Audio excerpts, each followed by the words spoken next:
Hello guys, welcome back to my YouTube channel. Okay, kali ni saya nak ceritakan tentang satu kejadian yang berlaku pada 2017 kot. Kiranya baru lagi lah. Ianya tentang seorang scammer yang scam orang dan melibatkan banyak sangat duit. Tanpa kita buang masa, jom. So, ini adalah Anna Delvey. Dia adalah warga negara Jerman yang dilahirkan pada tahun 1991. Dan kehidupan Anna Delvey ni sangatlah mewah.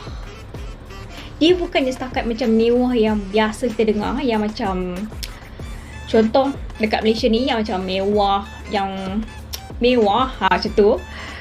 Tapi dia tahap mewah dia yang kalau kata dia pergi bercuti, tak kisahlah dekat ataupun jauh, dia akan naik private jet yang dia bayar berpuluh ataupun beratus-ratus ribu untuk dia naik seorang dia saja. Satu jet tu memang dia saja dalam tu. Anna Delvey ni dia akan berhenti dekat mana-mana je kota yang besar semata-mata untuk tinggal di hotel yang sangat mewah. Yang selalunya bil hotel Anna Delvey ni yang memang atas daripada 10,000, atas daripada 20,000. Yang memang atas daripada tu. Itu baru hotel. Belum lagi cakap pasal apa yang dia pakai.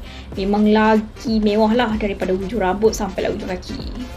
Kiranya hidup Anna Delvey ni dia ibarat macam dalam filem yang direka-reka. Yes, sebenarnya dia memang reka-reka semua benda tu, semua dia tipu. Tapi dia bukan tipu yang jenis sembang-sembang macam tu, yang macam dia naik private jet padahal dia tak pernah naik. Bukan macam tu, tapi dia naik je private jet tapi dia tak pernah bayar apa-apa pun. Macam hotel yang dia duduk tu pun dia tak pernah bayar.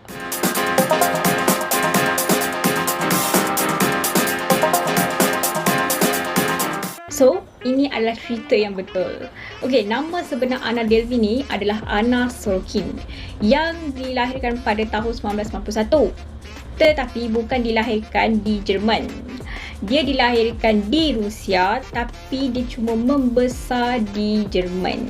Masa Anna ni berumur 16 tahun, dia ni memang tak ada kawan langsung dekat sekolah dia. Sebab dia membesar dekat Jerman. Tetapi dia daripada Rusia, so dia memang tak erti, memang tak tahu nak cakap Jerman. Dan korang tahulah bahasa Jerman macam mana kan, punya susah nak mampus kan. So disebabkan itulah dia tak ada kawan dekat sekolah. Walaupun Anna ni dia tak ada kawan dekat sekolah, dia tetap belajar bersungguh-sungguh. Dan Anna ni adalah seorang yang bijak sebenarnya. Selepas habis je sekolah menengah, Anna ni diterima masuk ke dalam sekolah seni Center St. Martins di London. Kalau korang nak tahu, itu memang cita-cita dia nak masuk ke dalam sekolah seni tu. Sebab dia memang sangat-sangat minat seni. Tetapi yang peliknya, tak sampai beberapa hari, Anna ni terus berhenti daripada sekolah dan dia terus balik ke Jerman. Dia memang tak ada alasan kenapa dia berhenti tu. Dia tiba-tiba je. Selepas kembali ke Jerman, Anna mula bekerja untuk sebuah syarikat perhubungan awam PR di Berlin. Pada 2013, dia berpindah ke Paris di mana dia mendapat latihan dengan majalah fashion yang sangat famous lah, iaitu majalah Purple. Selepas mendapat program latihan yang sangat baik, masa ni lah Anna Sorokin tu dia tukar ke nama Anna Delvey. Sebab apa? Okay, saya rasa mungkin Anna Sorokin tu dia macam nama yang macam kampung bagi dia macam tu. Dan dia tukar nama macam Anna Delvey, yang macam Anna Delvey macam tu. Selepas je Anna ni menukar nama dia, dia terus mengaku yang dia adalah pewaris Jerman yang sangat kaya gila.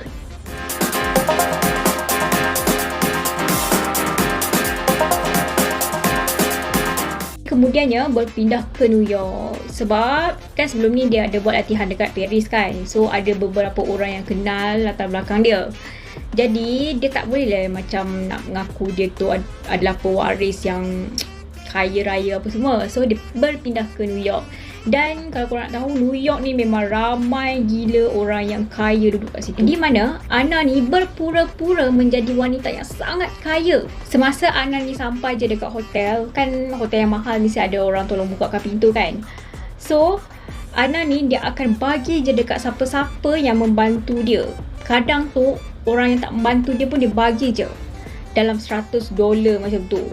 Banyak kot $100 yang macam sekadar tips, tapi banyak sangat $100 tu.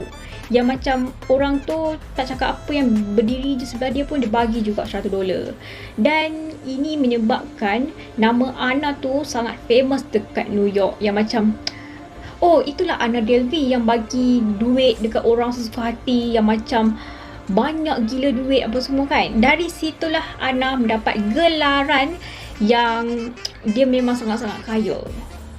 So orang memang kenal Anna Delvey ni dengan yang macam sangat kaya lah, yang suka je bagi duit dekat orang.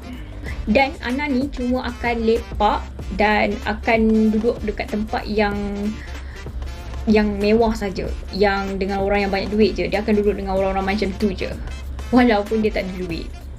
Pada 2016, Anna Delvey ni berjaya membuat satu dokumen palsu untuk membuat pinjaman dekat bank yang sebanyak $22 juta.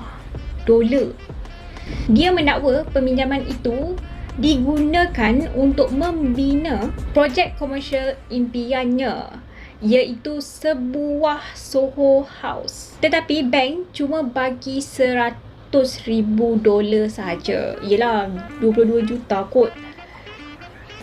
Macam mana lah bank tu nak percaya? Lepas je dia dapat $100,000 tu, dia bawa keluar setengah dalam $55,000 dia masukkan dekat dalam bank lain untuk dia proses loan lain, untuk dia bayar muka untuk loan lain lah. Dan selebihnya dia akan buat macam belanja untuk makan dan sebagainya lah. Walaupun Anna ni dia ada duit, dia tetap ada masalah dengan dia tak nak bayar yang mana yang dia tipu apa semua tu. Dan kalau ikutkan kebanyakan hotel yang dia duduk tu, dia tak pernah bayar pun. Ada sekali tu Anna dia buat birthday party tau dekat restoran yang sangat-sangat mewah, tapi dia tak bayar pun. Kiranya nak tutup je restoran tu, kiranya tiba-tiba dia hilang macam tu. Habis je party tu dia hilang. Korang mesti macam tak percaya kan apa yang saya cakap tu. Macam takkanlah orang tu macam tuan restoran tu dia tak minta macam deposit ke ataupun apa-apa ke untuk bayar dulu ke apa ke. Okay, macam ni lah, korang ada kedai makan dan pelanggan korang katalah macam Nilofa ke ataupun Datuk Vida ke, yang orang yang banyak duit. Okay, korang dah tahu dah dia ni memang banyak duit, dia memang orang-orang kaya yang takkanlah dia tak bayar. Tiba-tiba katalah Nilofa dia cakap dekat korang, saya tak bawa duit lah, boleh tak kejap lagi saya transfer. Korang mesti rasa macam dia artis kot, dia banyak duit kot, takkanlah dia takkan bayar makanan ni, mesti korang bagi je kan. Macam tu lah anggapan diorang tu dekat Anna Delvey. Bagi diorang ni macam mustahil lah Anna Delvey tu dia tak bayar, sebab dia banyak duit kot. Macam tu lah. Tapi bila dah lama sangat dia menipu, yang macam bila dia menipu, macam orang pun macam cari dia, suruh bayar dan sebagainya. Macam dia tak bayar hotel tapi dia duduk juga pun, dia pernah kena halau daripada hotel tu apa semua. Macam benda-benda tu dia akan jadi gosip dan ramai orang cakap macam dia pun pernah juga tak bayar hotel saya apa semua. Lepas tu dia antara orang-orang kaya tu, dia cakap antara dia macam gosip lah, macam dia pun pernah tak bayar dan sebagainya apa semualah. Dan disebabkan itulah Anna Delvey ni kena tangkap. Dia kena tangkap masa dekat airport. Dan masa tu dia kata dia bukan nak larikan diri, tapi dia nak pergi bercuti. Okay, masa dekat mahkamah, okay, ini lagi satulah benda yang pelik pasal Anna Delvey ni. Dia boleh buat muka selamba yang macam hakim dengan lawyer ke memang tak boleh nak tahu apa emosi dia, nak tahu macam kan kita macam bila kita buat salah, kita ada muka yang kita macam buat salah lah. Bila kita buat salah kita rasa muka takut semua. Tapi Anna Delvey ni dia tak ada muka yang tak tahu dia sedih ke, dia happy ke. Dan banyak gambar-gambar yang diorang tangkap dekat mahkamah yang Anna Delvey ni senyum, dia senyum je. Macam Dia lagi satu, kalau korang nak tahu, setiap kali ada pembicaraan dekat mahkamah, Anna Delvey ni dia akan suruh orang gayakan dia. Macam dia tu ada style, kiranya nak ada makeup, ada baju yang khas untuk hari tu apa semua tu. Ya, dan kalau katalah hari tu tiba-tiba macam makeup dia tak jadilah, lepas tu macam baju dia tak cantik lah, dia akan cancel. Dia tak nak. Okay, dia akan cancel juga hari tu. Sebab dia rasa tak confident dengan diri dia. Itu adalah Anna Delvey. Tapi Anna Delvey ni rasanya sekarang ni dia dah kaya kot. Sebab banyak orang yang bayar dia sebab nakkan cerita dia tu. Contoh macam Netflix pun ada bayar dia. Tak tahulah Netflix bayar berapa. Dan rasanya cerita dia akan keluar dekat Netflix tahun ni ataupun tahun depan kot, tak silap lah. Lalas jadi orang kaya betul Sampai sini sajalah video kali ini. Harap korang enjoy. Dan kalau korang enjoy, please like, share dan subscribe. Thank you for watching. Assalamualaikum dan bye-bye. You can't go back, that ass back. You can't go back, that ass so